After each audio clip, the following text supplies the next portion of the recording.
young man by the name of Noor Kestow, and the classic response that you witnessed with our police and fire department here in Clinton Township in cooperation with the EPA, the Michigan State Police, the ATF, and many others.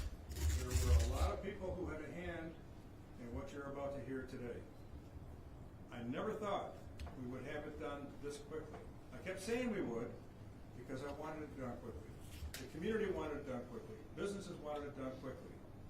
But we had to make sure everything was in order because we had a prosecuting attorney who wasn't going to take any information from us unless it was done the way it should be perfectly, so that when he presents his case, he's got everything he needs.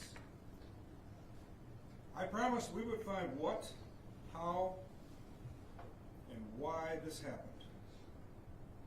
Today, we're a couple steps closer. And with that, I'd like to start with Captain Tony Capella, who will talk a little bit about the police department's vision in this case and some of the people that were critical in helping our police department get to the point where they were confident to go to our prosecuting attorney, Mr. Lucille. Tony? Thank you again, Mr. Painter, for letting me address the community.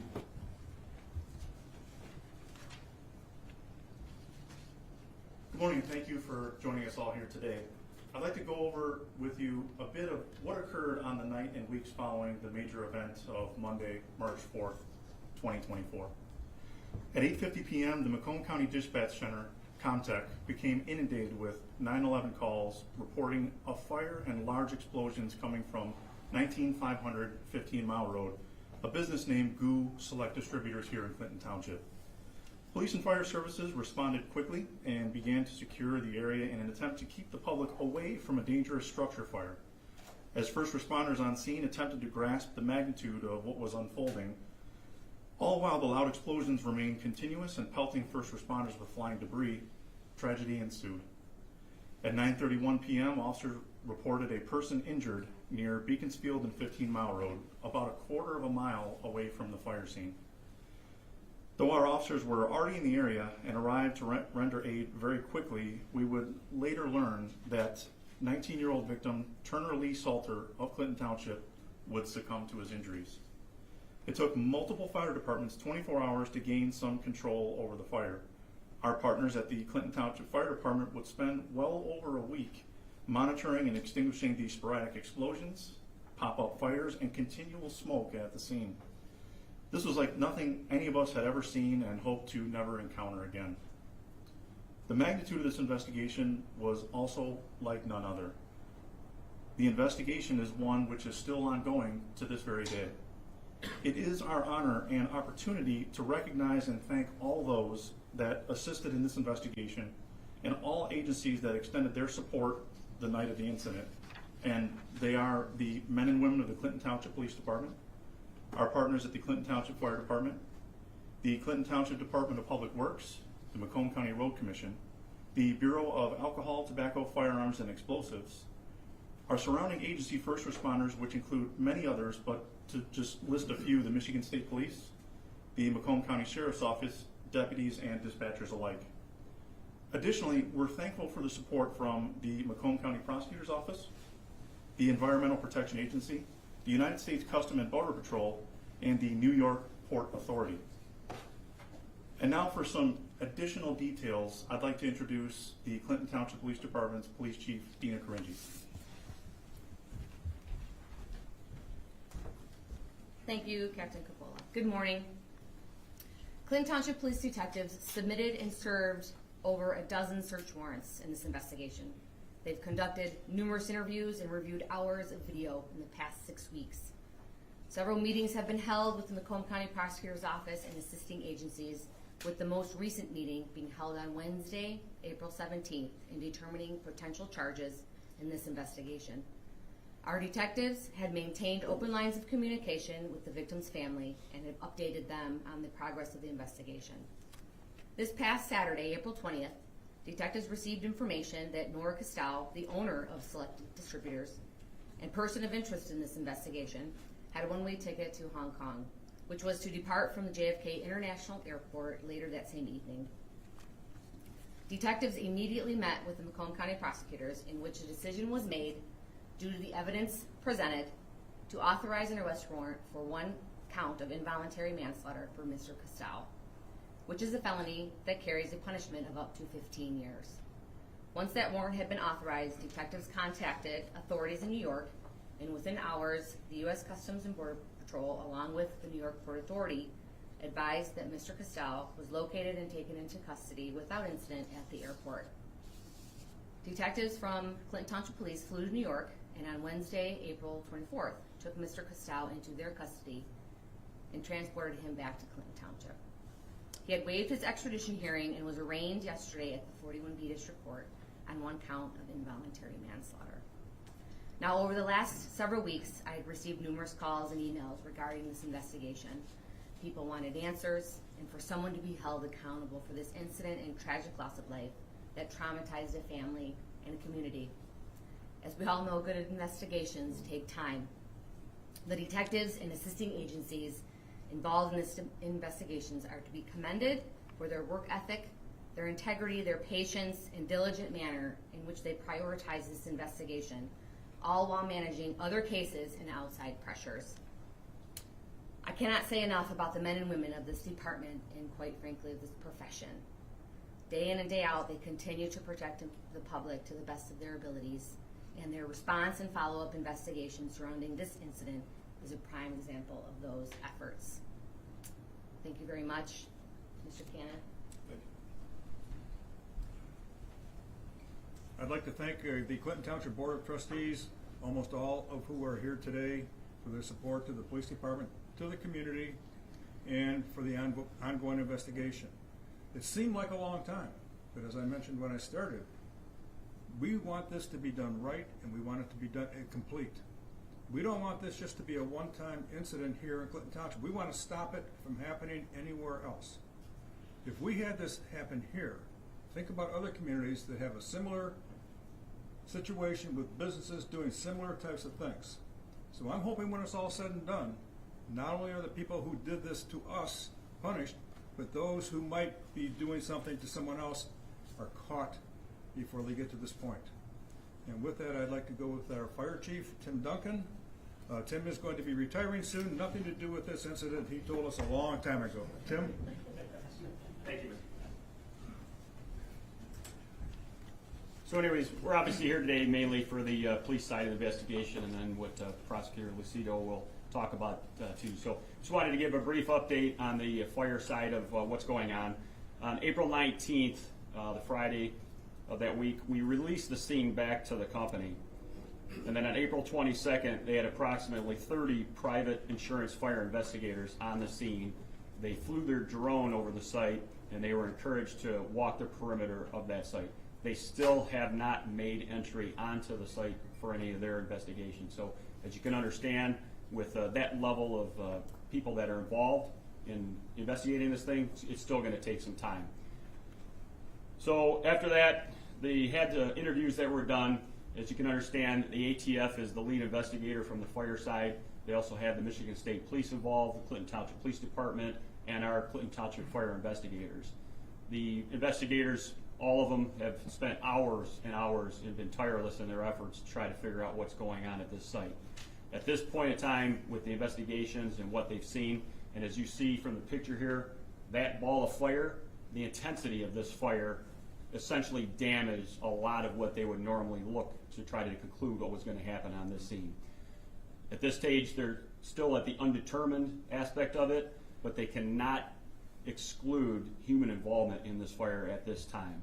They would still like to have more investigation, more information come from some of the witnesses. Some of that is still coming out. Our hope is that in the future, when they actually get on the site and start pulling everything away, we're trying to maintain that southwest corner of the building, which is where we believe the fire started based upon the information we've seen, video that was obtained from the nearby businesses, and all the other information that we're seeing at this point. There is hope that there could be some information that was provided within the building. They did have some camera systems in there. We don't know how solvent they're going to be as far as trying to glean any information from that, but we are hopeful that something could be coming forth in the future on that. So obviously our investigation does remain open. with the effect that we might still gain information that could lead us to a possible cause of this.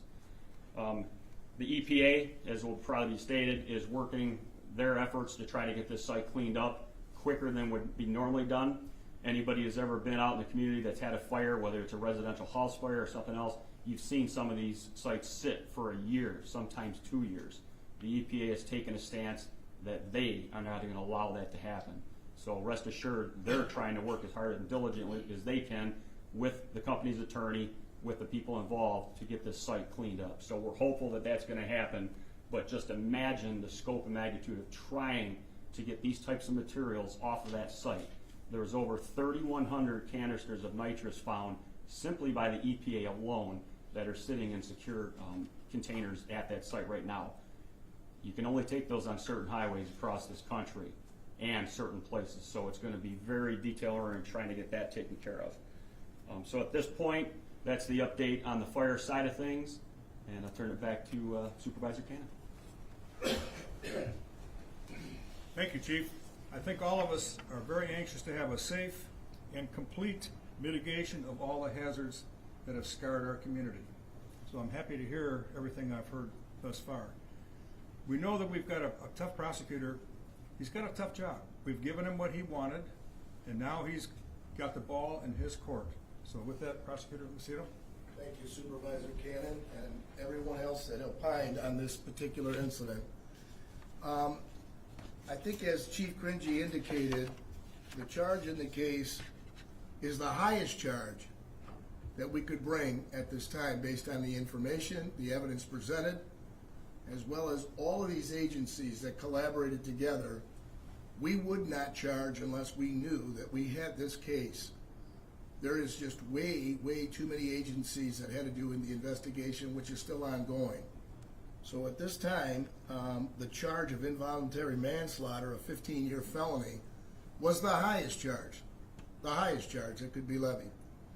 Even though the gravity and the magnitude of what you see in the photo, all as well as the amount of destruction that happened in this case, at this time, this is the charge.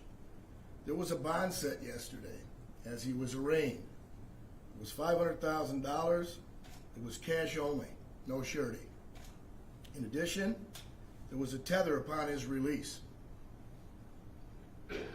He's supposed to surrender his passport if released, no weapons. He's not allowed to contain those or have those in his possession, and he cannot leave the state. Those bond conditions were based on the magistrate here in the court and the recitation of facts delivered at the time of the bond argument. I can only tell you this. We all have our hearts opened and concerned for the family that lost a loved one. There was no excuse. Absolutely none. And anyone that is going to be charged in this case, because there may be ongoing charges based on evidence that's submitted, will be prosecuted to the fullest extent of the law as to the damage, as to also the death of this individual. We all feel the need at this time to be not only sympathetic, but also mindful of this event and never to happen again. Our office is very thankful for the agencies that cooperated and, more importantly, were open and dialogued with my office, and the fact that we could come to this charge so early, as the supervisor has indicated.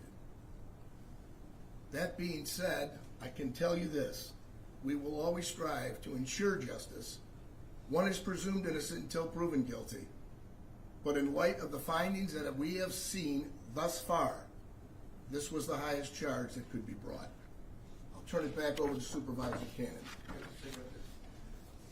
We will now take questions. If you can address to whoever you want, Rod, but just, we want to repeat the question because we're filming everything and we want you to be able to go back later and get the question on. All right, well, this could be for the prosecutor or the chief. I'm curious about the fact that he was at the airport. As I understand it, was a one-way ticket going to Hong Kong. Can we talk about the sort of lead up to that, how he was found, what we think he might have been doing, and how it is that there's only one charge in this case? I know that you wanted to bring a charge to have a high charge, but there are no other charges, and it would seem that there's a lot going on here that might have led to more charges. So the question is, what was the guy doing in New York, basically? Dina, did you want to take that? Okay. Okay.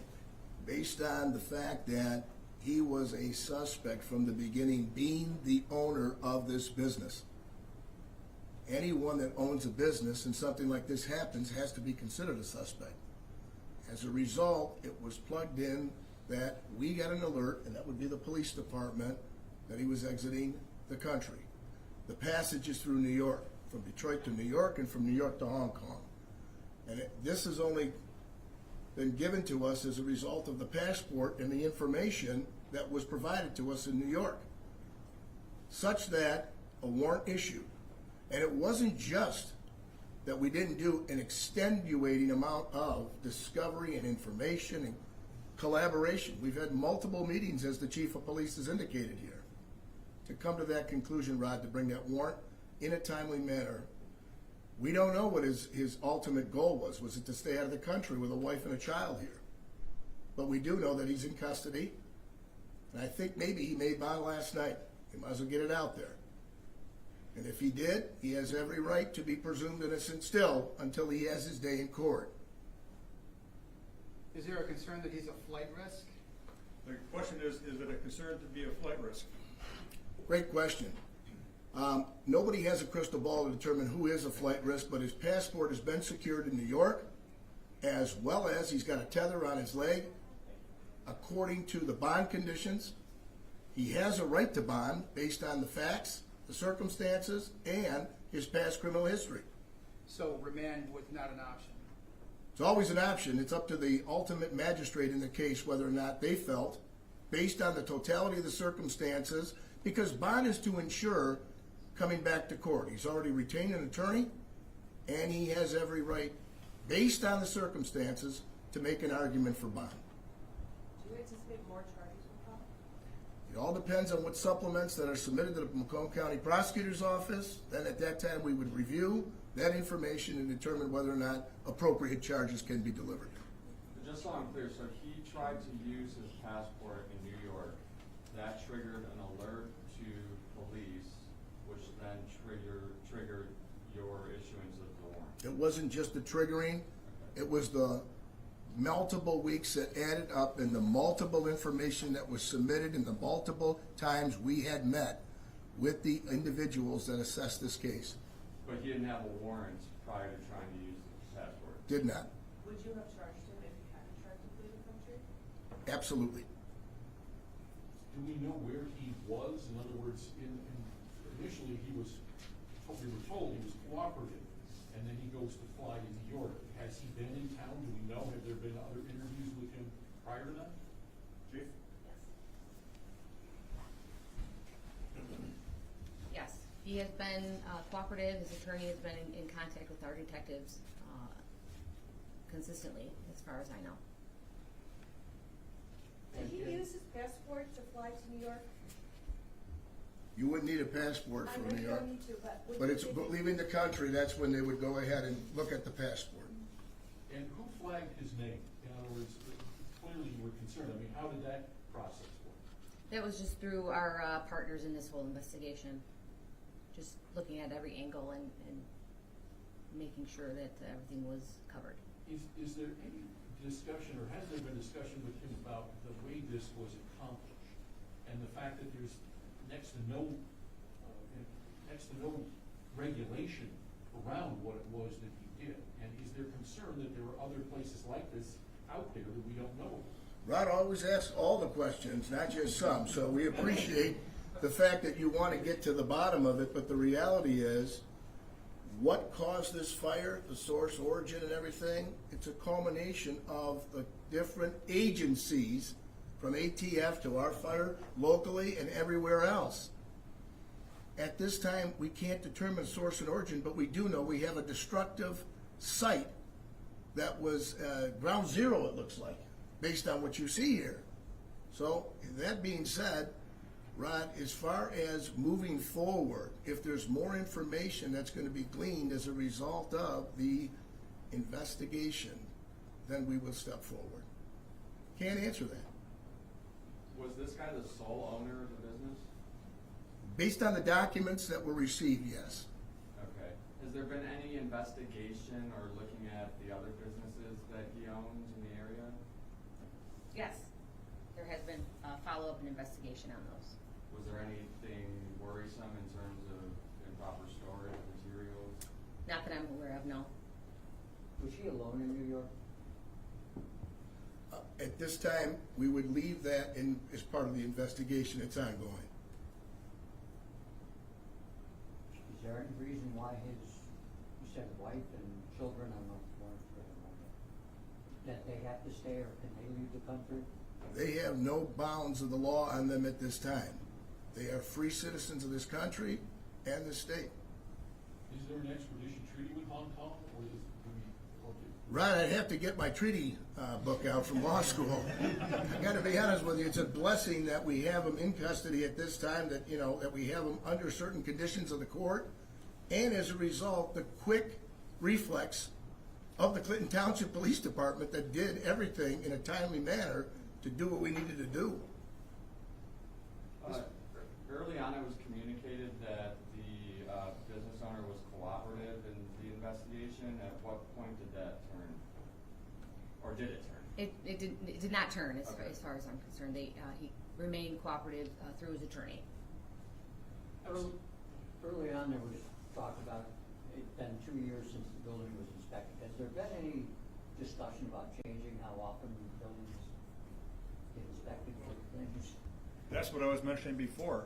I'd like to see some laws changed, and it has to come from Lansing, that allows our building department and our fire department to go into the back room of businesses they might suspect are doing something like this.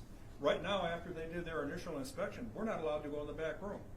And that's not a good law. Some people would say it's good to keep government out of your back room, but not in this kind of a case. I didn't realize, so building inspections is a state? A lot of it. thing? Barry Miller from our building department. Barry? Yeah, building inspections are controlled through the state, through our office in Clinton Township, but regulated by state codes. And ordinances could change for licensing requirements. Those are things that the township will look into after, and obviously bounce those off of our attorney to see how legal they are. Obviously, there's Fourth Amendment issues that we would have to think about when writing those ordinances, which will involve our attorneys to come up with the right ordinance to monitor types of storage and things like that. But the fire code does cover those. It's just about how you can get in those buildings legally. And from the time you inspected it until this, there was no indication or anything that would trigger a re-inspection? The building department had no complaints. We had no reason to believe there was anything. No, from a fireside aspect, we actually have been scouring through our files about this business, and there was one opportunity to go into the building shortly after we did the initial inspection. They had an issue with a fire suppression system in there, and at that point, they did not have these materials in their building. From a fire department aspect of what's going on with this type of materials, we are taking a very aggressive stance in the community, and obviously our inspectors meet with other inspectors throughout the county. This has become a hot topic item. We are visiting the gas stations, the vape shops, places of this nature that might house these types of materials, the gases. And what we're finding is a lot of them are really not aware that, number one, they shouldn't have it, and number two, how much they should have. So we have a limit that is being disclosed to them. Our inspectors and fire marshal are going out to these facilities and asking for them to voluntarily allow them in, and the majority of them will allow that. And several of them, when we have found out that their quantities exceeded what we consider allowable, we had them remove them, and they've been very cooperative. I think it's just basically shedding a light on the damage that something like this can do to the community. So we're getting good cooperation on that, and we're going to continue. But as you know, any department throughout the state just simply does not have the personnel available to get after these sites. Every year, you've got target buildings throughout, whether they're churches or hospitals or schools, so on and so forth. So it takes a lot of effort to get out in front of this, but we're going to do the best that we can to make sure that this doesn't happen again in this community or And throughout. while you're up there, because I don't know who this should be directed to, what was illegal in that building? Was it the quantity? Was it the product? Pretty much the product and the quantity. They shouldn't have had this in there, period. At all? It wasn't allowed in that district. They should not have had this in there. Rest assured, as you guys were asking earlier, there's entities reviewing this outside of the Clinton Township Police Department. You have the EPA involved. You have the ATF involved. They will find out how this got there, why it's there, where it came from. So there is obviously a lot more going into this from the federal side also. So this could be ongoing for quite some time to come. But believe me, as you see with the Clinton Township Police Department and the efforts that they put out in their professionalism, that's happening all throughout with the federal side also. So there's definitely going to be more to come from their side of things. So I would definitely have you direct their questions to those people. So. Could I ask Chief Caringi another question? Of course. I'm still curious about the fact that it took the flagging of his passport in New York to come to a charge. Was there the possibility of a charge prior to that? Were you thinking of charging him? How did that process go? That was discussed on the Wednesday prior. That was the 17th. Detectives and prosecutors got together here and discussed the evidence and what they had up until that point. And the charge of involuntary manslaughter was discussed amongst other charges. And yes, when they got alerted on Saturday night regarding this, there is always a concern of extradition. Is he fleeing? We didn't have those answers, and that was why the quick response of detectives and prosecutors. They met here that night, and within a short amount of time between the prosecutor authorizing the charges, getting it over to the judge to get it authorized, and entered into the system.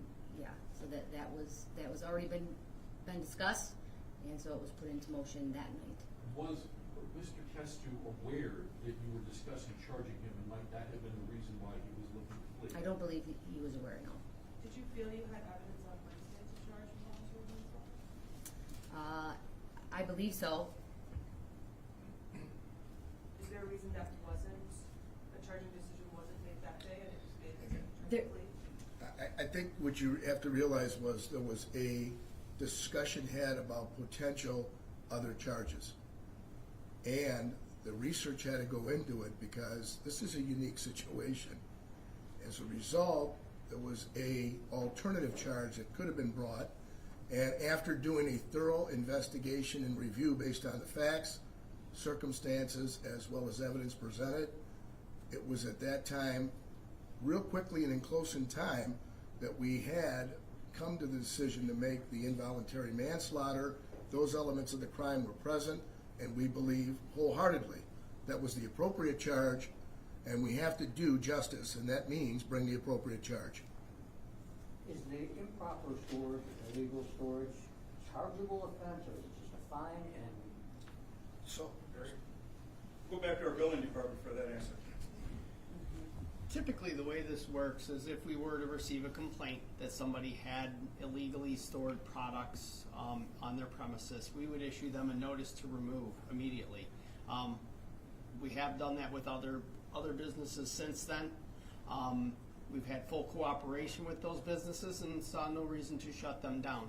But essentially, our goal in the Clinton Township Building Department, Fire Department, is not to prosecute people, it's to bring compliance to the buildings and to the residents. If they comply, it's not an issue. If they did not comply, we would get appropriate warrants and shut the businesses down immediately. But that was never the case with this particular address. But does it become a possible criminal charge? Every as a result? violation in Clinton Township issued through the building department is a misdemeanor. That's what Just for clarification, what were the alternative charges you had considered besides the involuntary? based on this ongoing investigation, we are not privileged at this time to make those And the reason why is because if we find certain evidence that may lead to, then we have that option also to bring that charge. So at this point, because of the open evidence, can't comment on it. Sir, in the back? Yeah, this may already be out there. Is there anyone that could comment on what, if anything else, at the site, other than nitrous, led to or added to the intensity of the destruction and the fire here? I mean, were there other chemicals on site? Were there any other hazardous materials that lent itself to what happened? So the question is, were there any other materials that could have helped this problem along? So certainly, number one was the butane, the amount of butane that was at that site. That was the flammable. The nitrous is an oxidizer, so you put those two together and they're dispersing, and you have just an immense fire load. Plus the materials that were in the building. It was just simply those gases.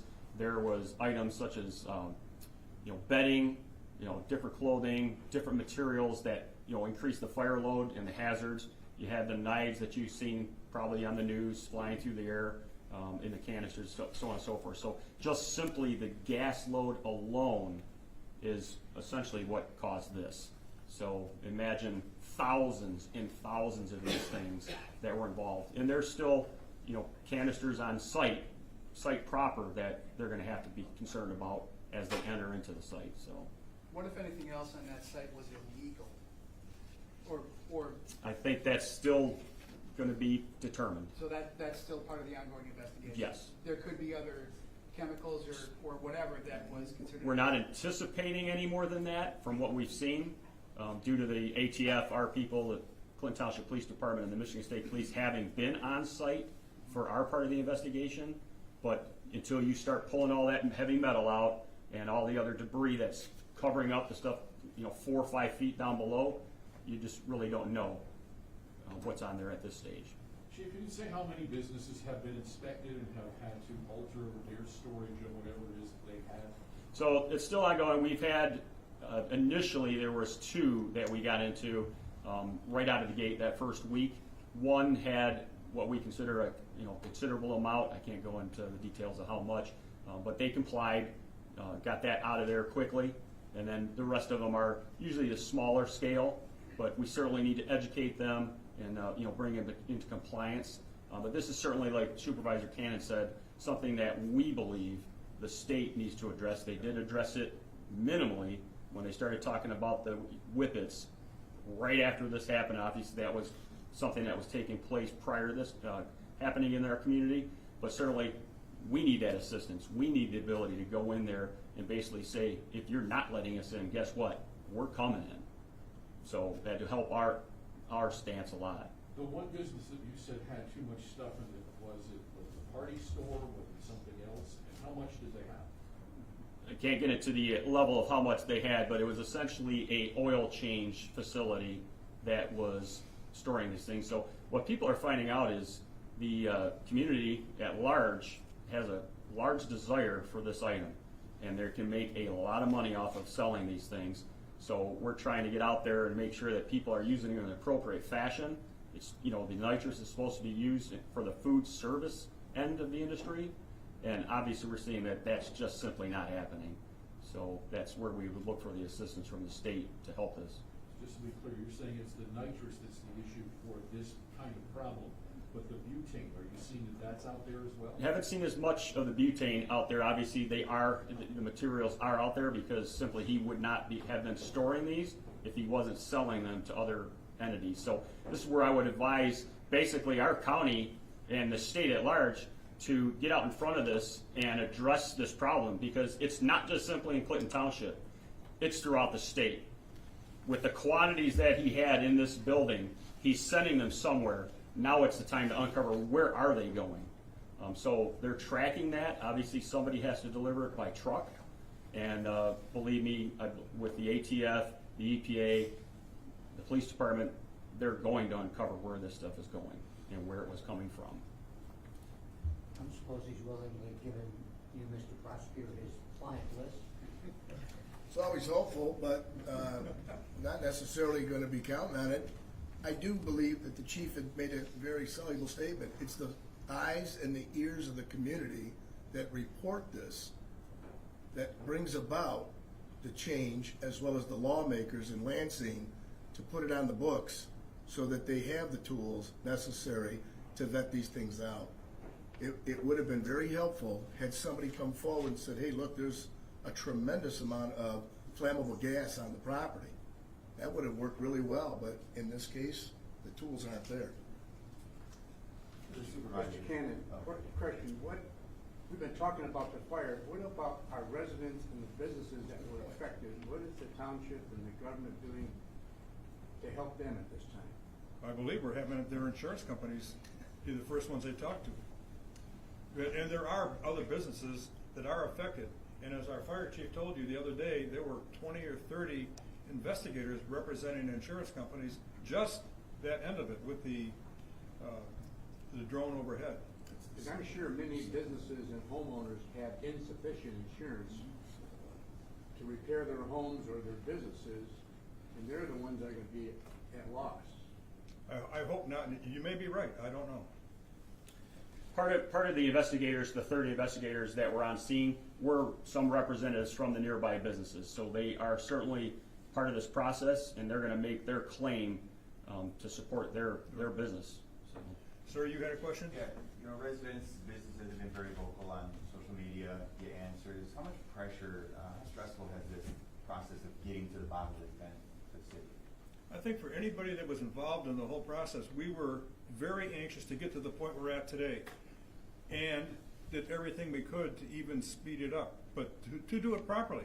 This man would not accept anything from our police chief or our fire chief or anyone else that wasn't documented so that he could go ahead and take care of his business. And the other thing I would mention, we don't mention it enough, is there are still people who are trying to get some of these objects away from this site. There are some very dangerous things there. We don't know what's there. We know some very sharp objects. All these containers that blew up, they have ridges on them, and they're sharp, and they could hurt people. Please don't come to this site and look for a souvenir. Gino, thanks for the question. Public pressure doesn't mean that we're supposed to go ahead and levy charges or ask the officers to bring it so that we can give them closure. What we're concerned with most importantly is fundamental fairness. And the fact that you just don't willy-nilly, this is something that is not normally, consistently, or ever done that I've been here in Clinton Township. And as a result, as the supervisor has indicated to all of you, this was very deliberate, this was very concerning to the citizens, like was asked, and they had to get answers, but we've got to give them in a timely manner after we can solidify the evidence to get to where we are. This is a huge case as it relates to all of the partners that were involved. And I thank the leadership and role that Clinton Township played, the entire force, from fire to police to zoning and ordinance, because it all is part of a case when brought to the prosecutor's office. A couple of legal questions. The fact that he was trying to leave but he hadn't been charged yet, is it illegal to try and leave? Not at all. So, unless somebody is under charges, they have every right for freedom. And as a result, once the charge is levied, it is our duty and responsibility as law enforcement to bring them into custody. and does anybody know if the family of Mr. Salter has filed, and does that have to, if there's a civil case, does that come after a criminal charge? Civil cases can come at any time. We are, basically, when you ask the questions about neighbors and insurance and 30 different groups of people, that's all fine and dandy. We are on the criminal side of this. The civil side is for the insurance company and those lawyers that deal with, the property damage that had. Anybody know if they filed yet? I don't, the family has asked their pastor of the church, which is right down the street, to be their spokesperson, and he has graciously done that. I just wonder if anybody. No, Thank you. we don't. Yes, sir. Do we know of any homeowners that have filed any insurance or reports of damage to their house due to this? We're not sure. We know there were businesses damaged. There were some businesses that told us they had 30 holes in their ceiling from these rockets that were coming down on top of them. So obviously they're gonna have their insurance carrier out there and probably more than one insurance carrier. But nothing that we know of as far as homeowners? That's correct, we don't. Okay. Thank you very much. We appreciate you coming. This is something that's been very important to us, and I, again, thank our chiefs, all the staff, and now it's in your hands. Thank you.